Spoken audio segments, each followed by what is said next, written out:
What's up guys, welcome back to the channel, and today we're going to work on this 2001 Lexus GS300 and I'm going to show you how to replace a front brake caliper. Let's go. Okay, first things first, let's jack up the car. I'm going to show you once I have it up in the air where I'm going to jack it up from and where I put the jack stand.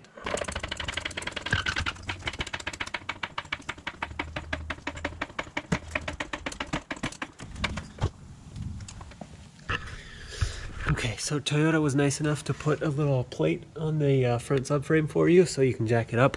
I don't know if you can jack it up anywhere here, and I would not try it. And for the jack stands, I put them right on the frame rails, right here, and same on the other side. You could also put them here if you want, or jack it up here. I would not jack it up on this piece of the frame, the tubing. It's not sturdy enough and not a good spot. You could also put the jack stands on the pinch welds if you want, but mine are a little crushed, so I'm not gonna chance it. Okay, next step, remove the wheel and put it aside.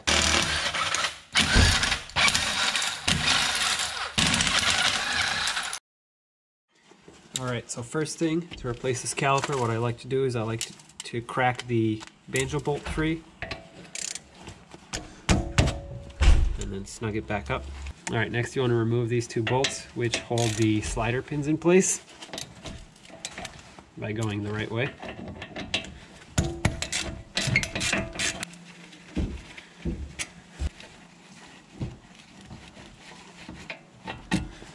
Alright, and after you've done that, you can simply remove the caliper. You can hang it if you want, or you can try and place it somewhere here where it's not going to fall. Just make sure it doesn't hang by the brake hose. You need to remove the caliper bracket, which is held on by these two 17mm bolts.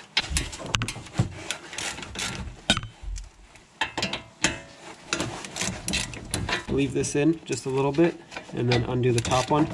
Otherwise, sometimes the top one is stuck to the caliper bracket, so when you go to undo this one, it'll swing the whole bracket up. At this point, you could put a lug nut on the one of the studs just to prevent everything from falling, or you can just be careful. And there's two. Now the reason I'm replacing this caliper, and I didn't mention it, is because not the caliper itself is frozen, but the slider pins are frozen, and they are, well, the top one isn't, or is it? Yeah, it barely moves, but the bottom one, the boot has kind of disintegrated itself, and there is water that got in there and rotted everything together. So I tried to save it and heat it up and loosen it up, but I can't. So it has brand new brakes, as you can see, brand new pads, brand new rotors. So obviously we're going to save those. This is also a good time to do a brake job. I will link the brakes in the description. It has performance brakes.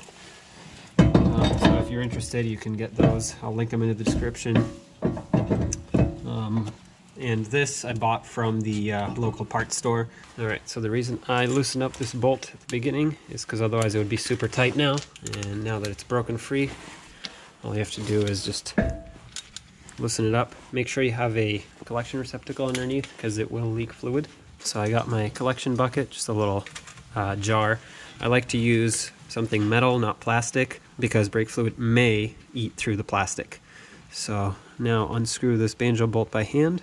Actually, before I take this off all the way, I'm going to pinch off the brake hose because I realized the caliper, the new caliper, is not ready to go on yet. I have some vice grips right here, and I'm going to just gently, very gently pinch it. You don't want to squeeze it or crush it. You want to just very gently pinch it. And that should be enough to stop the stream of fluid. As you can see, it doesn't even look like it's pinched. Alright. So the hose is off. Make sure you have a cardboard or something to collect the drippage. Now, the caliper is going to be full, so keep it upright. What we're going to do now is get the collection receptacle and drain our caliper. As you can see, it contains a good amount of fluid, which is clean, so that's a good sign. Alright, once it's pretty much empty, set it aside. Okay, now it's time to prep our new caliper. Just because it's new, it does not mean it's ready to go on the car. You still need to check it, make sure it's good, lubed up, and ready to go. So take the caliper off of the bracket, to do this. It's much easier to use an air tool or an electric tool because these are tight. You could do it by hand, but you might need some prying tools and leverage just to break it loose.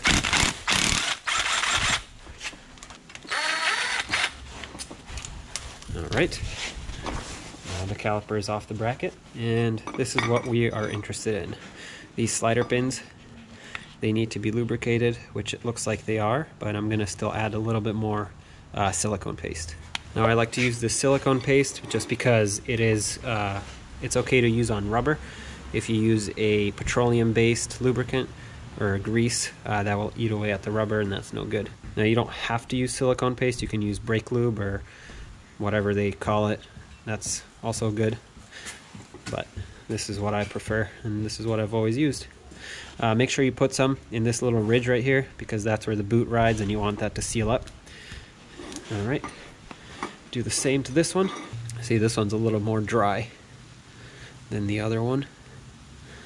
Get it up in the ridge. Alright, put it in. Give it a couple twists to work the grease in there, or the paste, or the silicone paste. And your new caliper should have come with new hardware. And if you have not taken the old ones off, you can go see how they go on. Before we do that though, we want a slight coating of grease or silicone paste here on the little areas where the hardware goes on, just because you don't want water to rust and make bubbles, raise up the area, and then your pads can't slide. This is where your pads slide back and forth. If it raises up the area, pads won't slide, your brakes get stuck. So you definitely don't want that to happen. And you just need a little bit, just a light coating. If you put too much, it'll get on the rotor, it'll squeeze out, and that's also not good. So at this point, you could look at the old one. You can see that the little flappy thing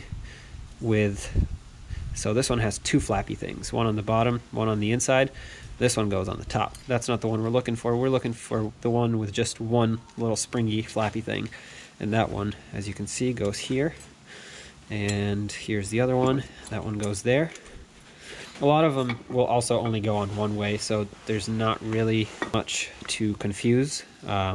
Obviously this end will never go on the inside because this is where the rotor goes. It'll hit the rotor, so if you put it on this way, yeah, sure, it'll go on, but then when you go to put the bracket on, it won't fit. So put that on and put this on, and there you go. We are ready to mount the bracket. But before we do that, take a little bit of silicone paste and just coat the piston right here. That'll help seal the inside of the piston to prevent it from rusting in there. And this is a dual piston caliper, so do both. And you can also put some silicone paste right here where the pad rides on these two grooves. Alright, now let's install. The caliper does not come with new caliper bracket bolts. It just comes with new caliper 2 bracket bolts. So what you want to do is reuse the old ones, put the bracket on, and then try and balance everything. This is where putting on a lug nut would come in handy. I think that one's started.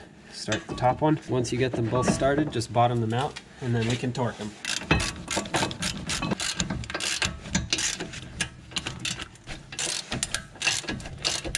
Alright, okay, so the torque for these is 87 foot-pounds. And that's 2. Now it's time to put the pads back on. And those should slide in very easily. It's up to you if you want to put a little silicone paste or grease up here. I'm not going to, just because these are supposed to be able to slide by themselves. And time for the caliper. There we go. Now this comes with new bolts. There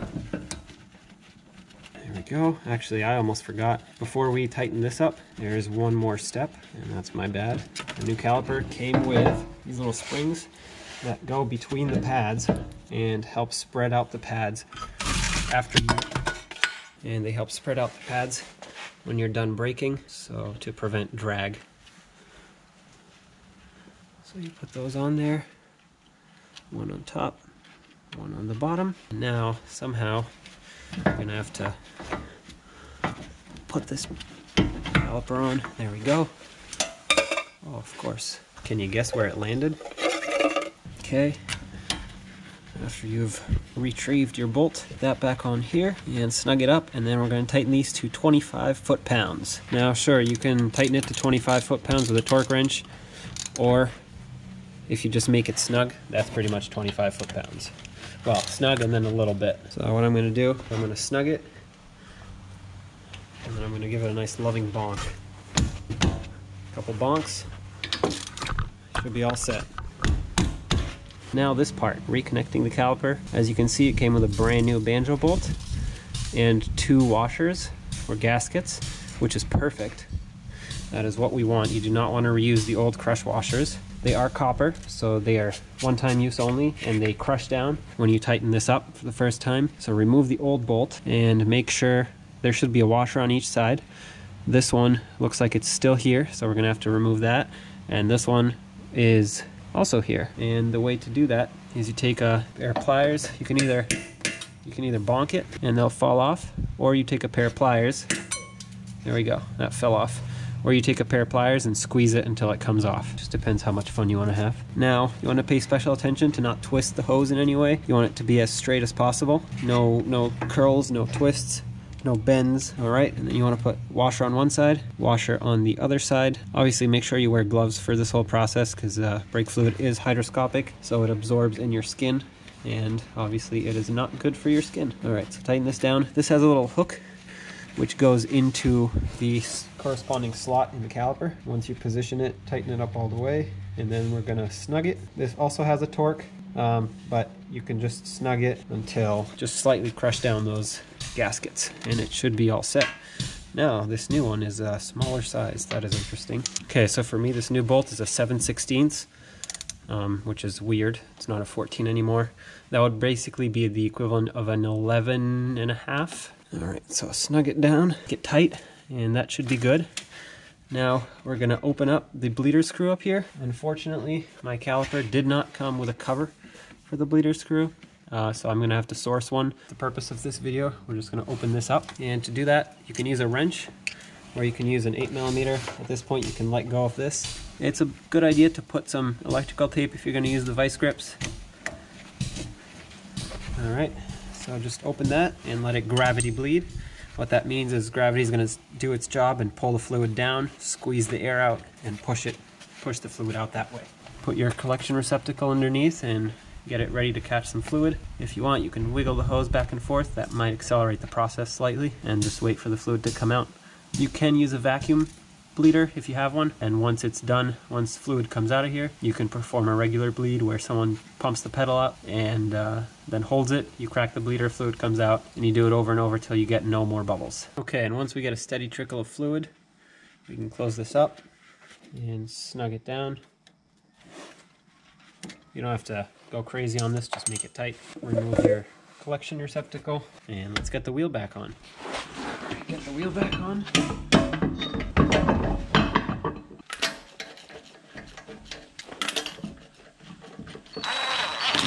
Now make sure you bottom it out in a crisscross pattern, that way the wheel can seat properly.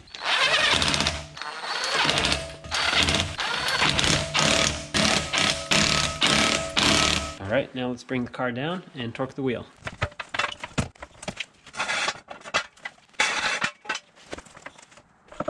Okay, now before you let it all the way down, I like to torque the wheels with just some of the weight of the car on the wheel. Okay, and for the wheel torque, I'm going to go to 90 foot-pounds. I'm sure the OE torque spec is anywhere between 80 and 90, like on most small and middle-sized Toyotas. So I'm just going to go 90 in a crisscross pattern.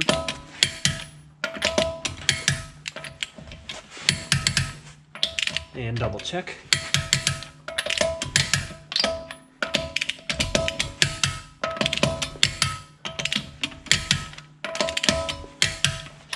All right, off you go. Pump your brakes before you leave because the caliper is not compressed yet or squished up against the pads. All right, so thank you guys for watching. I hope you enjoyed the video and I hope it was helpful. As always, don't forget to like, comment, and subscribe, and stay tuned for more.